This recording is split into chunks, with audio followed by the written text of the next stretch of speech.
Now it is clear that no one is justified, that is, declared free of the guilt of sin and its penalty, and placed in right standing before God by the law.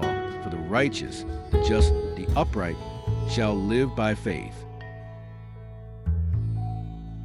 But keeping the law does not require faith, but self-effort.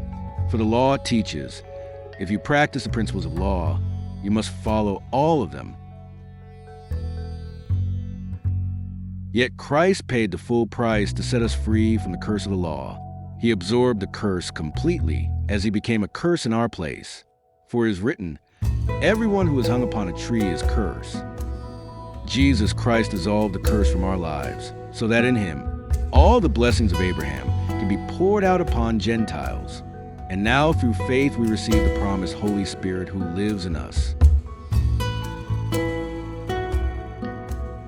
Dear brothers and sisters, here's an example from everyday life.